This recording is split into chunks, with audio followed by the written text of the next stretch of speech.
my life.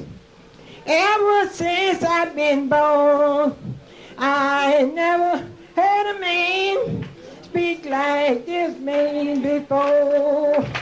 I never heard a man speak like this man before. All the days of my life, ever since I've been born, I never heard a man speak. We've been so betrayed. We have been so terribly betrayed. No more pay now. Who wants to go with their child has a right to go with their child. I think it's humane. I want to go. I want to see you go, though. They can take me and do with me whatever they want to do. I want to see you go. I don't want to see you go through this hell no more. We're trying. If everybody will relax, the best thing you do to relax, then you will have no problem. You'll have no problem with the thing if you just relax. He doesn't want to tell me all he's doing. If they will tell him, assure these children. Some people assure these children of the relaxation of stepping over to the next plane. We've set an example for others. We've set 1,000 people who say we don't like the way the world is. Adults, I call on you to stop this nonsense. I call on you to quit exciting your children when all they're doing is going to quiet rest. If we can't live in peace, then let's die in peace. Welcome back to Transmissions from Jonestown. You're listening to Episode 3. Revolutionary Suicide. Resigned to the knowledge that not even Jim Jones could stop a congressman from his inquiry, the residents of Jonestown prepared for the impending visit. Everything was organized down to the tiniest detail. What to say, what would be served for dinner, who would be where. Jones interrogated People's Temple members to ensure their answers to reporters would not incriminate Jonestown. In the days leading up to the congressman's visit, radio transmissions from Jonestown reported that Father was sick with a terrible fever and could only get out of bed for a few hours per day. His wife Marceline was in charge for getting Jonestown ready. Jones argued from the radio room with People's Temple lawyers Mark Lane and Charles Geary about the legality of a congressman forcing his way onto his compound, allowing the press to tour Jonestown and interrogate PT members at will. Eventually, it was decided that not allowing Leo Ryan in would be much worse. Ryan wouldn't give up, and even more news articles would be written about the evil dictator and his jungle lair. We don't know exactly when the people will be coming, but we are united. We know that what we're doing here is beautiful, don't we? Dad gave you instructions on how you were to conduct yourself, when, and if they come in, the way transportation and travel and everything is in Guyana, we can't be sure. But we are a family. We are comrades. We've done what has never been done in the history of the world under the leadership of Jim Jones. And we are here and we're proud of it. And we will follow Dad's instructions to the T as to how we are to meet these people. Congressman Leo Ryan flew to Georgetown, Guyana on November 14, 1978. He brought with him members of the Concerned Relatives Group and several members of the press. The delegation included 9 journalists, 4 concerned relatives, Mark Lane and Charles Geary, Ryan's congressional aide Jackie Spear, and Richard Dwyer, the deputy chief of missions for the Guyanese government, also an alleged CIA agent. You should be maybe taking your life in your hand, but I take your life in my hand every day anyway. A lot of people running scared around here. I can smell it in the damned atmosphere. They're running scared. So if you want to see your congressman tomorrow, stick around. He may come in. I don't know how long he'll stay, and I don't know what necessarily will take place in what kind of sequential arrangement. But I can assure you that if he stays long enough for tea, he's going to regret it. Leo Ryan and his delegation were not welcomed by the People's Temple. Upon their arrival, they were met by Mark Lane and Charles Geary, both lawyers representing the People's Temple. The lawyers attempted to negotiate with Leo Ryan, warning him that allowing the press to accompany him into Jonestown might create a problem. I am just tired. I spent a week worrying about your life. I spent a week worrying about who I'm going to save and how I'm going to save him. And I don't see any point to worrying about living like this. Living isn't worth a damn. I don't care whether I see Christmas or Thanksgiving, neither one. Been debating about dying till hell. It's easy to die when you talk about it. Ryan could not be persuaded to delay his investigation any longer, so he boarded an 18-seater plane and flew to Port Kaituma. When the plane had landed, an angry People's Temple welcoming party and armed Guyanese police officer greeted them. At first, only Mark Lane and Charles Geary were allowed into Jonestown, but eventually the orders came down to let everyone in, so they boarded into the back of a tractor-trailer and rode in awkward silence most of the 7 miles into Jonestown. Endless rows of cassava plants and thick jungle forests lined the roads. Finally, a sign saying, "Welcome to Jonestown, the People's Temple Agricultural Project," came into view. Upon arrival, the group was greeted by Marcelyn Jones. She offered to give them a tour, but Leo Ryan had a list of people he immediately wanted to talk to, relatives of the concerned relatives mostly. Eugene was on that list, assumingly hidden away in the extended care unit under heavy sedation at the time. The group was led to the pavilion. There they were told Jim Jones was sick and would have to meet them later. Mark Lane was led to the radio room and given a phone. Jim Jones was on the other end of the line, ranting about how Tim Stowen had planned the entire thing. He wanted to ruin Jonestown and stop them from immigrating to Russia. He claimed that one of his inner circle, Tim Carter, had infiltrated the concerned relatives group weeks before and uncovered their plans to destroy Jonestown. Old T.O. Stone, he sent a message with the one that had been infiltrating. He sent a message. He said, well, tell Jim that he got out of all this trouble by just sending me back John. He put John in his place. John's my son. He has no right over John. Hell's fire. Hell's fire. He won't get off my back. I'd give them all of you that wouldn't get off my back. Is he going to stop the wheels from turning? They've already started turning. Eventually, Jim Jones emerged from his cottage wearing his dark sunglasses. An elaborate reception for Ryan and his party had been planned. Fried chicken was served, and the Jonestown Express performed a show for the visitors. Jones was flanked by his lawyers and the reporters, his speech slurred and disjointed. People's Temple members played along, enjoying the rare protein-rich meal and smiling for the cameras. Ryan and the journalists were impressed by what the People's Temple had managed to build for themselves in such an unforgiving environment. As the night wore on, Ryan made a small speech in the pavilion. I think that all of you know that I'm here to find out more about questions that have been raised about your operation here. But I can tell you right now that from the few conversations I've had with some of the folks here already this evening, that whatever the comments are, there are some people here who believe that this is the best thing that ever happened to them in their whole life.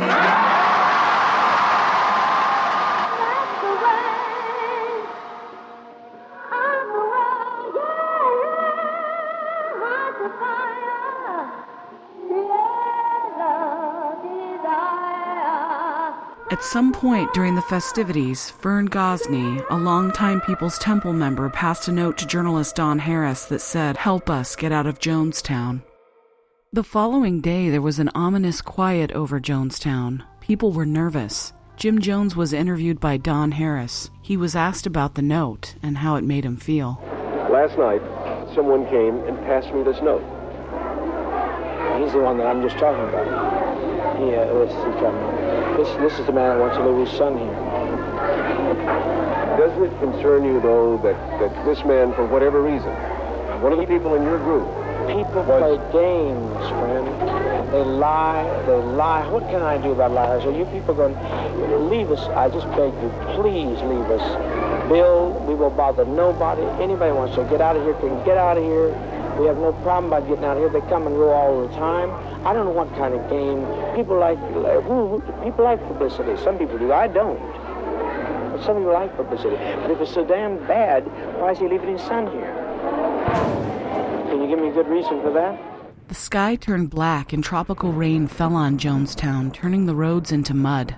Longtime Jonestown residents Edith Parks and her family announced they wanted to leave Jonestown. Jones spoke with the family, begging them to stay, or at least wait a week or two as not to draw attention to themselves, while all the press and the congressman were present. As Jones negotiated with the Parks family, several other People's Temple members were now expressing their desire to leave. Larry Layton, whose sister Deborah had defected months earlier, entered the pavilion and demanded to leave. Other People's Temple defectors were suspicious of him because he had been a member of People's Temple for over a decade. His marriage was arranged by Jones, and he literally helped build Jonestown. Jim Jones was beginning to unravel. Congressman Ryan assured Jones that only 15 or so people wanted to leave Jonestown out of a community of nearly 1,000. An impressive commitment to the cause had been demonstrated, and his reports to Washington would reflect an overall positive experience at Jonestown. As the list of people wanting to leave Jonestown kept growing, it was clear transporting everyone out would be problematic. Ryan decided he, along with the Temple lawyers, would stay behind in Jonestown to ensure everyone who wanted to leave would have the opportunity to go. As the truck out of Jonestown was loaded with people and started down the muddy path, a devout People's Temple member named Don Sly, aka Ujara, attacked Leo Ryan with a knife in the pavilion. He screamed, "Now you're gonna die, motherfucker," and attempted to stab him from behind. Don Sly was wrestled to the ground and the knife taken away. Jim Jones witnessed the entire event and slumped down in his seat and muttered, "Does this change everything?" Ryan's shirt was covered in Don Sly's blood. He was immediately escorted to the truck leaving Jonestown. Amazingly, Congressman Ryan was not injured during the attack, but he was visibly shaken. Jonestown and its residents were not immune to Guyanese law. A crime had been committed. Proper authorities would have to be called out to Jonestown to investigate the attempt on Leo Ryan's life. As the truck began its trek to the Port Kaituma airstrip, the mood was tense and hopeful for the defectors. They were finally making their escape from Jonestown, something that seemed impossible under any other circumstances. Jim Jones called a meeting with his inner circle. What was said before the death tape recording begins is unknown, but several versions of events exist. Jones believed he would be blamed for the attempted stabbing of the congressman, and the government, either United States or Guyana Defense Force, would be invading Jonestown that very night. A meeting was called in the pavilion. Jones spoke to his people one last time.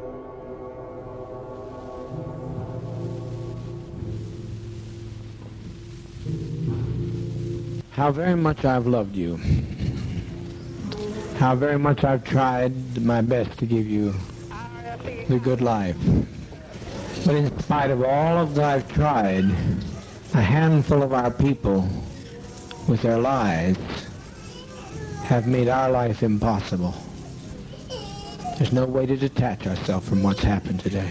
Not only we're in a compound situation, not only are there those who have left and committed the betrayal of the century.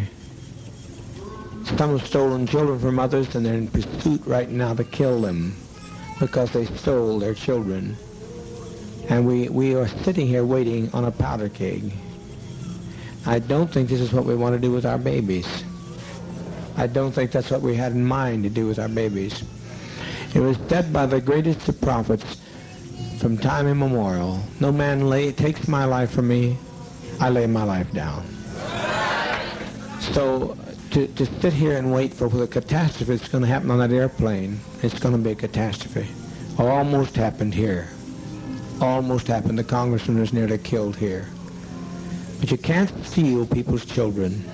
You can't take off with people's children without expecting a violent reaction. If we can't live in peace, then let's die in peace. Because what's going to happen here in a matter of a few minutes is that one of those people on that plane is going to shoot the pilot. I know that. I didn't plan it, but I know it's going to happen. They're going to shoot that pilot, and down comes that plane into the jungle. And we had better not have any of our children left when it's over, because they'll parachute in here on us.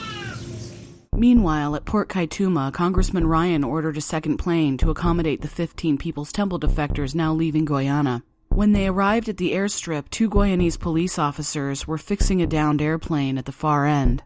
It was decided that everyone should be searched as they boarded the 2 planes to ensure no one was armed. A tractor pulling a trailer rolled onto the tarmac, circling the plane as people boarded. Some of the defectors recognized the tractor as belonging to Jonestown. It parked, and a driver pulled out a rifle. Several people that had been ducking down in the bed of the trailer emerged with rifles and began firing at the group. They seemed to fan out like in a military formation, shooting at Leo Ryan and his entourage. At the same time, Larry Layton, having already boarded the small plane, pulled out a gun and started shooting. He managed to shoot 2 of the defectors before the gun was wrestled away from him. People tried to hide under the plane, but the gunman methodically executed them with headshots at point-blank range. Others ran into the jungle for cover. 5 people were killed, including Leo Ryan, Don Harris, 2 journalists, and PT defector Patricia Parks. Several others were seriously wounded. The gunmen are referred to as the Red Brigade on the death tape, an esoteric reference to an Italian left-wing paramilitary group active in the 70s. A long list of Jonestown security officers were eventually identified by an eyewitness who survived the attack. The NBC cameraman caught some of the attack on tape. The footage cuts only after a few moments as the cameraman was shot. This controversial footage has helped spawn many disturbing theories as to what really happened at Port Kaituma that day. People who remember Jonestown as it was happening say that the original footage was at least a full minute longer than anything available to the public today. According to witnesses, the Guyanese police simply dropped their guns and ran into the jungle as they didn't understand who was shooting at who or why. After the attack, the wounded and dead remained at Port Kaituma for 19 hours awaiting law enforcement and medical care. Larry Layton would eventually be the only person ever charged for these murders. Back in Jonestown, it was becoming apparent that not all of its residents wanted to die. Christine Miller, a longtime People's Temple loyalist, spoke on behalf of herself and the children of Jonestown. While Jim Jones slurred rhetoric into the microphone, she alone made a stand. Is it too late for Russia? Here's why it's too late for Russia. They killed. They started to kill. That's why it makes it too late for Russia. But it's too late. I can't control these people. They're out there. They've gone with their guns, and it's too late. Well, I said let's make an airlift to Russia. That's what I say. I don't think nothing is impossible. How are you going to airlift to Russia? Well, I thought they said if we got in an emergency, they gave you a code to let them know. No, they did. They gave us the code that they'd let us know of an issue, not us create an issue for them. They said if they saw the country coming down, they'd give us the code. Check with Russia to see if they'll take us in immediately, otherwise we die. I don't know what else you say to these people. But to me, death is not a fearful thing. It's living this treachery.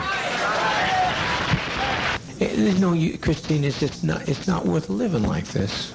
Not worth living like this. I think that there were too few who left for 1,200 people to give them their lives for those people that left. You know how many left? 20 odd. That's a small 20 odd. Compared to what's here. 20 odd. But what's going to happen when they don't leave? You mean the people here? Yeah, what's going to happen to us when they don't leave, when they get on the plane and the plane goes down? I don't think it'll go down. You don't think it'll go down? I wish I could tell you were right, but I'm right. You think Russia's going to want us with all this stigma? We had some value, but now we don't have any value. Well, I don't see it like that. I mean, I feel like that as long as there's life, there's hope.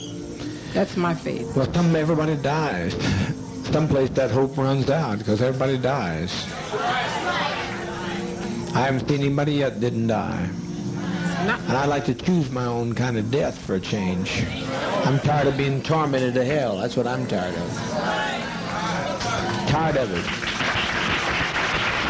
1,200 people's lives in my hands, and I certainly don't want your life in my hand. But I'm going to tell you, Christine, without me, life has no meaning. I'm the best friend you'll ever have. What I'm talking about now is in the dispensation of judgment. This is a revolutionary suicide council. I'm not talking about self-destruction. I'm talking about what we have no other road. I said I'm afraid to die. I don't think you are. I don't think you are. But I look at our babies and I think they deserve to live. I agree. You know? But also they deserve, what's more, they deserve peace. We all came here for peace. And have we had it? No. I tried to give it to you. I've laid down my life practically. I've practically died every day to give you peace. And you've still not had any peace. You look better than I've seen you in a long while, but it's still not the kind of peace that I wanted to give you. When we destroy ourselves, we're defeated. It's over, sister. It's over. We've made that day. We made a beautiful day. And let's make it a beautiful day. That's what We win when we go down. Tim Stone has nobody else to hate. If there's any way to call back the immense amount of damage that's going to be done, But I cannot separate myself from the pain of my people. And you can't either, Christine, if you stop to think about it. You can't separate yourself. We've walked too long together. I know that, but I still think as an individual, I have a right to... You do, and I'm listening. What I think, what I feel, and I think we all have a right to our own destiny as individuals. Right. And I think I have a right to choose mine, and everybody else has a right to choose theirs. Mm-hmm. You know? Mm-hmm. Christine Miller implores the group to think for themselves, or at least spare the children. Around 20 minutes into the death tape, there is a commotion, and Jim Jones orders Richard Dwyer to be taken to the East House. This is weird because Richard Dwyer is seen at Port Kaituma Airstrip helping everyone load onto the planes, and was present during the shooting. In fact, if Richard Dwyer hadn't have insisted that Leo Ryan leave Jonestown immediately, the congressman wouldn't have been on the airstrip during the attack. To be fair, it was Richard Dwyer that finally got medical assistance to those wounded on the tarmac after the shooting, as he was the only one left alive able to communicate via radio using a CIA channel. Was Jim Jones simply confused and in a fervent stupor? Everybody hold it. Stay peace. Stay peace, stay peace, stay peace, stay peace. What's come? Don't let it. Just take Dwyer on down to the East House. Take Dwyer. Everybody be quiet, please. Did he mistake Ujara, Mark Lane, or Charles Geary for Richard Dwyer? Get Dwyer out of here before something happens to him. Dwyer? I'm not talking about Ujara. I said Dwyer. Clearly not. This raises some significant questions concerning the timeline of the death tape. Was the tape edited on the fly in the pavilion, or was it edited later, and by whom? Obviously, Richard Dwyer wasn't in two places at once. Immediately after this moment on the death tape, Jones finds out what occurred at Port Kaituma. What a legacy, what a legacy. They invaded our privacy, they came into our home, they followed us 6,000 miles away. The Red Brigade showed them justice. The congressman's dead. Please get us some medication. It's simple, there's no convulsions with it, it's just simple, just please get it. Before it's too late, the GDF will be here. I tell you, get moving, get moving, get moving.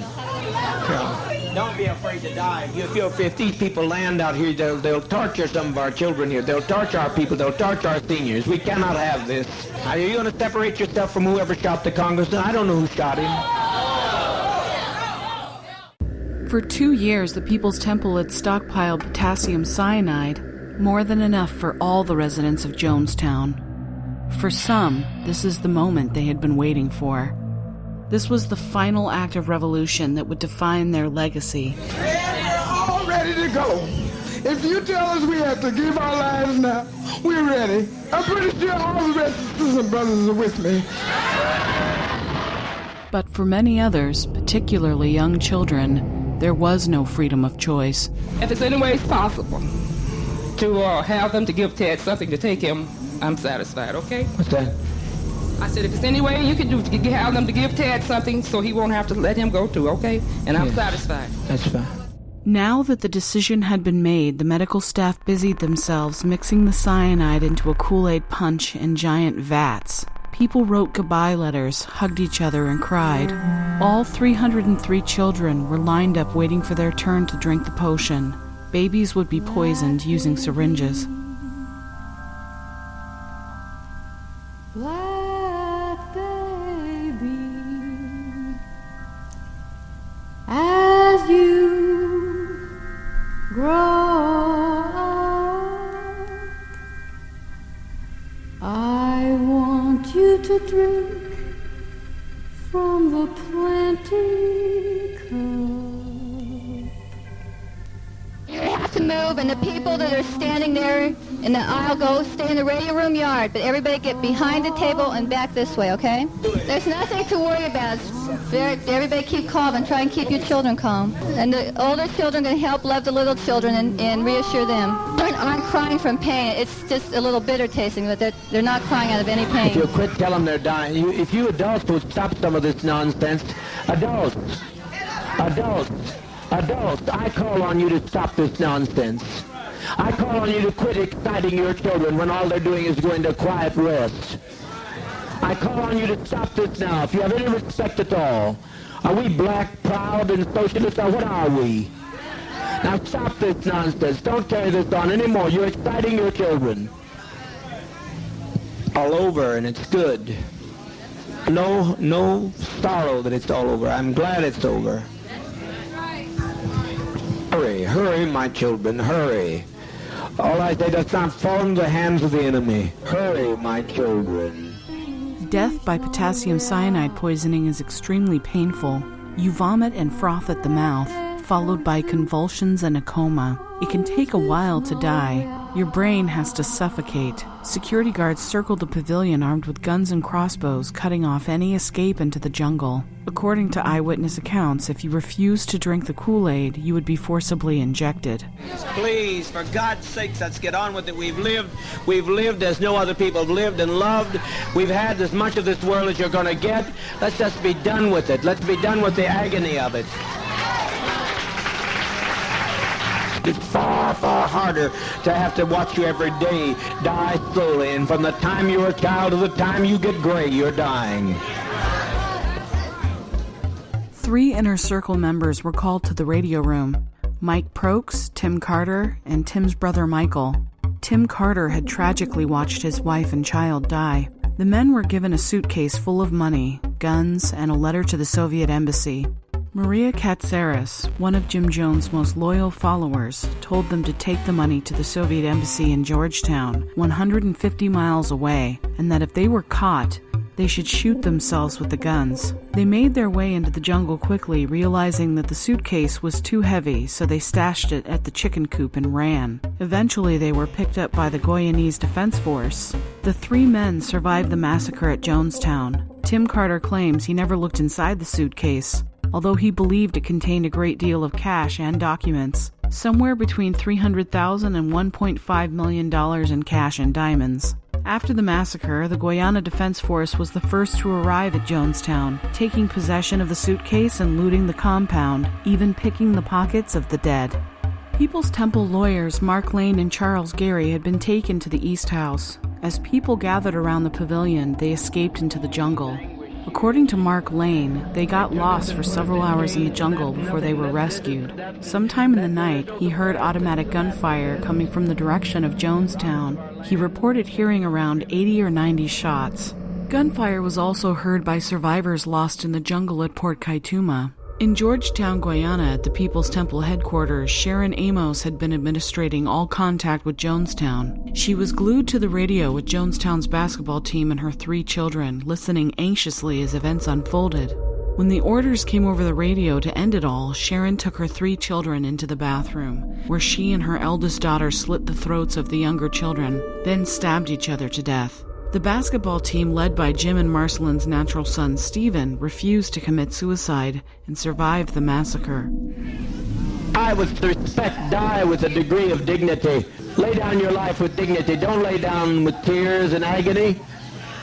There's nothing to death. It's like Max said, it's just stepping over into another plane. Don't be this way. Stop this hysterics. This is not the way for people who are socialists, communists to die. Must be insane. Children, it's just something to put you to rest. Oh, God.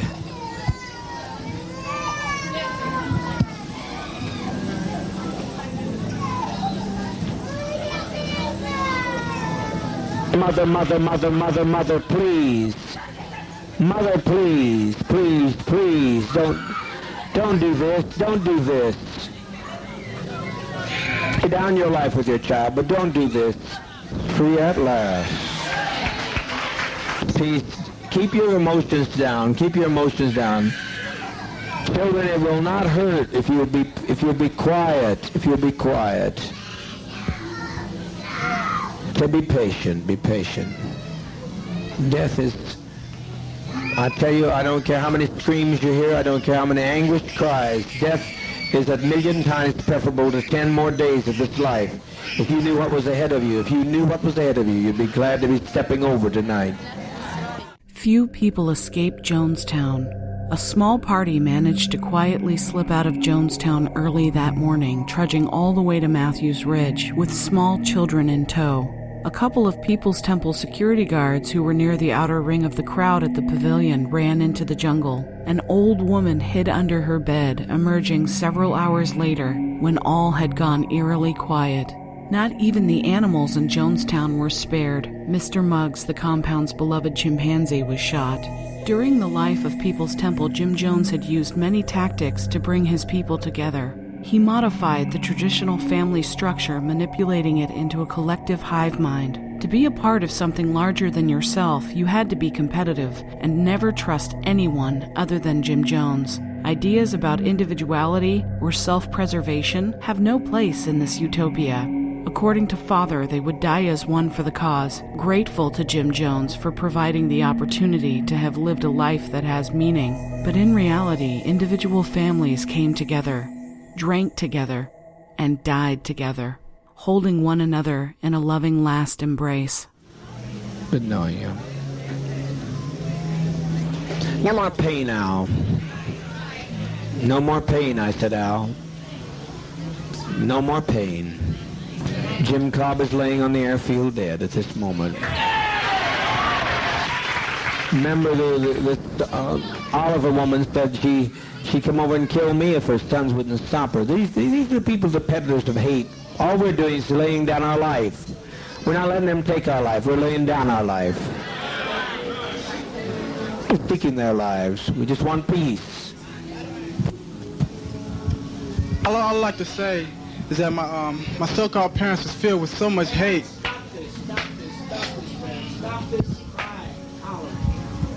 And treachery. I think you people out here should think about how your relatives was and be glad about that the children are being laid to rest. And all I like to say is I thank Dad for making me strong to stand with it all and make me ready for it. Thank you. All they're doing is taking a drink to go to sleep. That's what death is, sleep. Of it. I'm tired of it all. Loving thing he could have ever done, the most loving thing all of us could have done. And it's been a pleasure walking with all of you in this revolutionary struggle. No other way I would rather go than give my life for socialism, communism. And I thank Dad very, very much.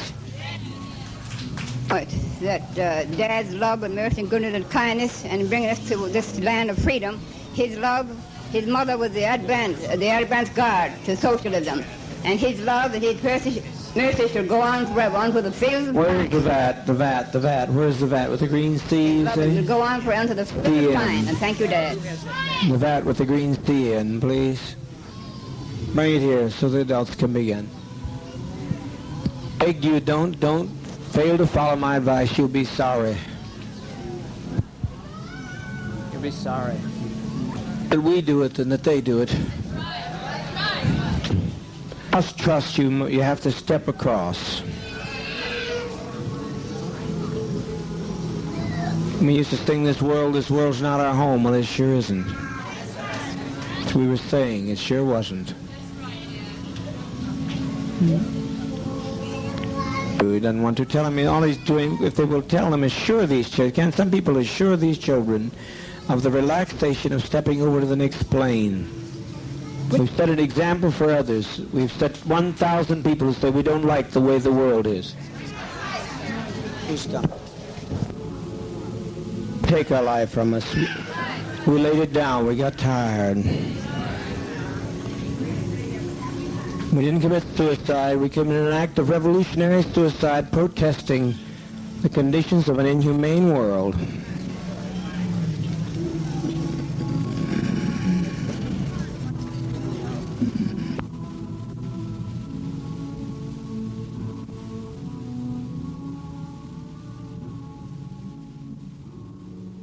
Jim Jones did not drink the Kool Aid. He watched as 1,000 people died, convulsing and writhing in agony, shepherding his flock to oblivion with his false prophecies, ranting from his throne in the pavilion about the liberation of death, boasting about his lack of fear. But Jim Jones was frightened. In fact, he was terrified of so many things: death, the FBI, the CIA, nuclear holocaust, government-funded concentration camps. But now the death rattle of his people, Their last moments of desperate suffering in all its vivid horror show was the new reality.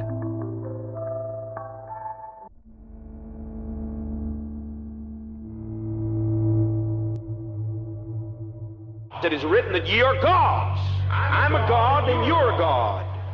And I'm a god and I'm going to stay a god until you recognize that you're God. And when you recognize you're God, I shall go back into principle and will not appear as a personality. You are God. But until I see all of you knowing who you are, I'm going to be very much what I am. God, Almighty God. Jim Jones was found shot in the head in the pavilion near his throne.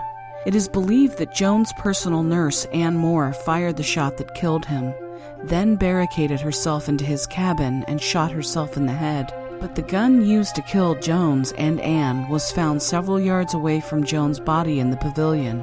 Ann's body was found propped up against the only door in Jones' cabin, making it difficult to open the door upon its discovery. Out of over 900 bodies recovered at Jonestown, only 7 were ever autopsied. This included the bodies of Ann Moore and Jim Jones. Cyanide can be difficult to trace, particularly after prolonged exposure to heat in the jungle. 5 out of the 7 bodies autopsied showed no trace of cyanide.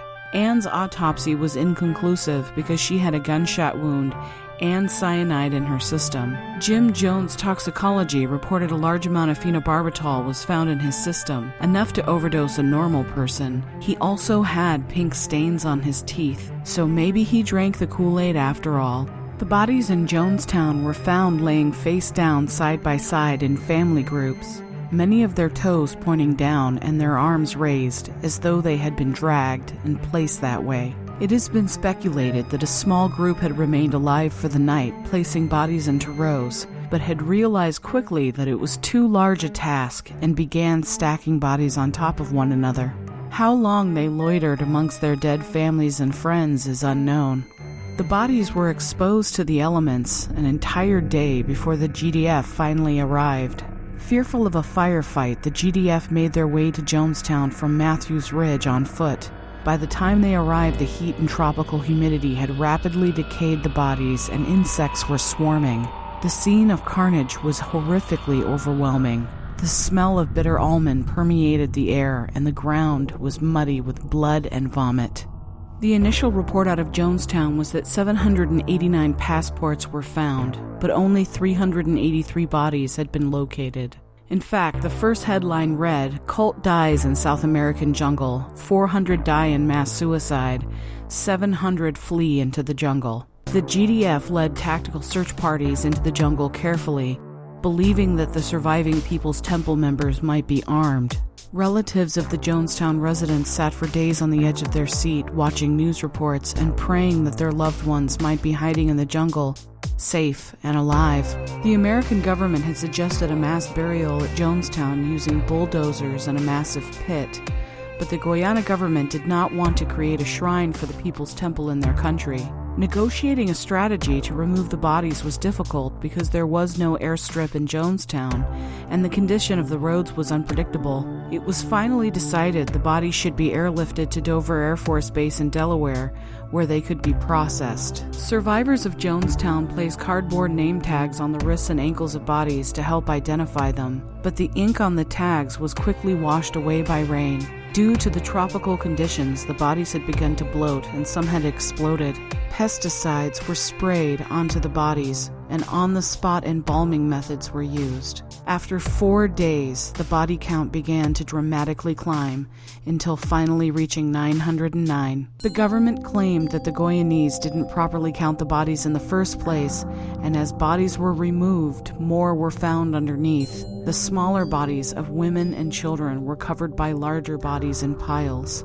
Dr. Leslie Mutu, the Guyanese state pathologist, was one of the first medical examiners on the scene in Jonestown. He examined the bodies of 100 adults and found 83 of those bodies had injection marks. It was also noted that many of the bottles of cyanide may have been purposefully mislabeled as sedatives. He concluded that the majority of the people in Jonestown had been murdered by forced injections or tricked into taking poison. Charles Huff, an American soldier who helped evacuate bodies from Jonestown, stated that many bodies had gunshot wounds and crossbow injuries. Arrows were found everywhere, even sticking out of the side of one of the Kool Aid vats. Many of the bodies, particularly those of children, were never identified or claimed by relatives. As recently as last year, the cremated remains of 9 Jonestown victims were discovered unclaimed in an old funeral home. For years, the people who remember Jonestown have had more questions than answers as to why this happened. Why would civil rights activists exploit each other? How could an organization so progressive and socially conscious inflict upon themselves a fate best described as a Holocaust? All of the evidence can be collected and studied. Thousands of photographs, audio recordings, eyewitness testimonies, and several hours of footage. Yet the enigma that is Jonestown remains an isolated world. You had to be a part of it to truly understand it. I'd like to end this episode by reading you an unsigned suicide note that was found in Jonestown. It was written during Jonestown's final moments. To whomever finds this note, collect all the tapes, all the writing, all the history. The story of this movement, this action, must be examined over and over. It must be understood in all of its incredible dimensions. Words fail. We have pledged our lives to this great cause. We are proud to have something to die for. We do not fear death. We hope that the world will someday realize the ideals of brotherhood, justice, and equality that Jim Jones has lived and died for. We have all chosen to die for this cause. We know there is no way that we can avoid misinterpretation. But Jim Jones and this movement were born too soon. The world was not ready to let us live. I am sorry there is no eloquence as I write these final words. We are resolved, but grieved that we cannot make the truth of our witness clear. This is the last of our lives. May the world find a way to a new birth of social justice. If there's any way that our lives and the life of Jim Jones can ever help that take place, we will have not lived in vain. Jim Jones did not order anyone to attack or kill anyone. It was done by individuals who had too much of seeing people try to destroy this movement. Their actions have left us no alternative, and rather than see this cause decimated, we have chosen to give our lives. We are proud of that choice. Please try to understand. Look at all in perspective. Look at Jonestown and see what we've tried to do. This was a movement to give life to the newest of the human spirit, broken by capitalism, by a system of exploitation and injustice. Look at all that was built by a beleaguered people. We do not want this kind of ending. We wanted to live, to shine, to bring light to a world that is dying for a little bit of love. To our loved ones left behind, many of whom will not understand, who never knew this truth, grieve not. We are grateful for this opportunity to bear witness, a bitter witness. History has chosen our destiny in spite of our own desire to forge our own. We were at a cross purpose with history, but we are calm in this hour of our demons of accident, circumstance, miscalculation, error that was not our intent, beyond our intent. I hope that someone writes this whole story. It is not news, it is more. We merge with millions of others. We are subsumed in the archetype. People hugging each other, embracing. We are hurrying. We do not want to be captured. We want to bear witness at once. We did not want it this way. All was going well as Ryan completed his first day. Then a man tried to attack him, unsuccessfully. At the same time, several people set out into the jungle wanting to overtake Ryan, kids, and others who left with them. They did, and several were killed. When we heard this, we had no choice. We would be taken. We have to go as one. We want to live as People's Temple or end it. We have chosen. It is finished. Hugging and kissing and tears and silence and joy in a long line. Touches and whispered words as the silent line passes. Determination, purpose, a proud people. Only last night their voices raised in unison, a voice of affirmation, and today a different sort of affirmation, a dimension of that same victory of the human spirit. A tiny kitten sits next to me watching. A dog barks. The birds gather on the wires overhead. Let all the story of this people's temple be told. Let all the books be opened. This sight, a terrible victory. How bitter that we did not, could not, that Jim Jones was crushed by a world that he didn't make. How great the victory. If nobody understands, it matters not. I am ready to die now. Darkness settles over Jonestown on its last day on earth.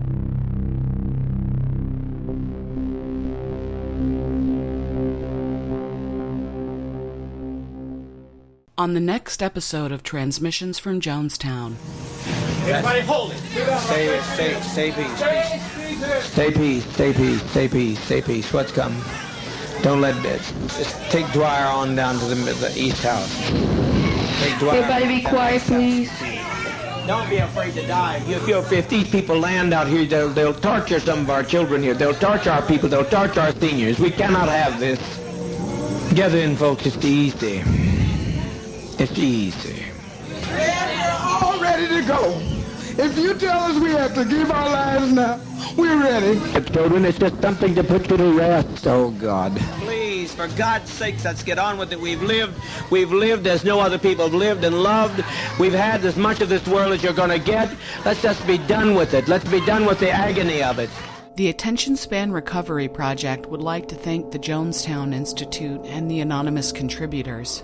If you have any questions or comments about this program, you can contact us at radiojonestown@gmail.com or follow us on Facebook and Twitter at Radio Jonestown. End transmission. Yep. Sure, very strange message. Seemingly some sort of encryption. Hold on a second. I should read this to you, but I don't know what it means. And if there's any more, I'll just drop the phone and try to get it, if you don't mind. 3 people were asked to receive this and no one else. And when they were assembled, it was, a lot of people have seen, pardon? A lot of people have seen Mr. Frazier. I think Mrs. Brownfield has offered to help. A lot of people have seen Mr. Frazier. I think Mrs. Excuse me, sir.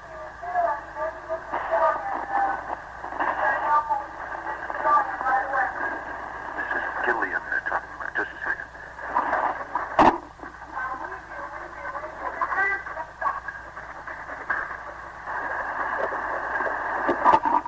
So as long as there seems to be more to this, maybe I better call you in another minute or two, if you don't mind. Hello? Hello, is Doug there? Yes, just a minute, sir. Thank you. Hello? Hello, Doug? Yes. Latest information is that they still are on the ground up there. Okay, good. Thanks a lot. Try to keep me posted. There may be trouble up there. There may be some sort of problem up there. Yes, I'll try again. A lot of people have seen Mr. Frazier. Yeah. I think Mrs. Brownfield has offered to help. It's some obvious sort of